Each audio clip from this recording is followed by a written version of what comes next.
হাসিনা যদি হয় স্বৈরাচার, জামাত শিবির যদি হয় রাজাকার, লাঙ্গল যদি হয় পোল্টিবাস, এনসিবি যদি হয় চান্দাবাজ, ইউনুস যদি হয় সুদকুর, তারেক রহমান যদি হয় খাম্বাচুর, তাহলে আপনি আর আমি কি মক্কার খেজুর?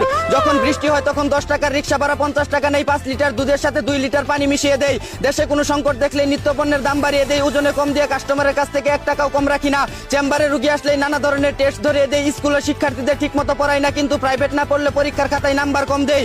সরকারি চাকরি করে ঘুষ ছাড়া টেবিল থেকে ফাইল নড়াই না, রাস্তার পাশে ময়লা ফেলি কিন্তু আবার শহর নোংরা বলে অভিযোগ করি। মাত্র 500 টাকায় ভোট বিক্রি করে অযোগ্য ব্যক্তিকে ক্ষমতায় বসিয়ে দেই। নিজে আইন মানতে চাই না, কিন্তু দেশের সব সমস্যার জন্য সরকারকে দোষ দেই। আমরা সবাই চাই দেশ বদলা, কিন্তু নিজেরা কখনোই বদলানোর চেষ্টা করি না। এদিকে টুনটুনির জন্য জেলে যেতে হবে, যদি তা আগে জানতাম তাহলে মুসলমানের সময় পাখি ঘোড়া থেকেই কেটে ফেলতাম বলে জানিয়েছে ছন্দকবি হৃপেন্দ্রনাথ ঠাকুর।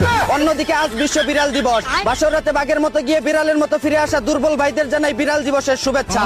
এদিকে এক চুলছিরা গবেষণায় জানা গেছে গ্রামের ভাবিদের জীবন কিভাবে কাটে। জন্ম প্লাস বিয়ে প্লাস স্বামী বিদেশ প্লাস স্যামসাং মোবাইল প্লাস ইমু প্লাস মৃত্যু। আর শহরের ভাবিদের জীবন কাটে জন্ম প্লাস বিয়ের আগে প্রেগনেন্ট প্লাস বিয়ে প্লাস পরকিয়া plus Cox's Bazar plus iPhone plus TikTok plus মৃত্যু। অন্যদিকে গোপন সূত্রে জানা গেছে ভাইরা ভাই কাহাকে বলে। যখন দুই অচেনা অভাগা পুরুষ একই কোম্পানির একই প্রোডাক্ট কিনিয়া প্রতারণার শিকার হয় তখন তাহাদিগকে ভাইরা ভাই বলে।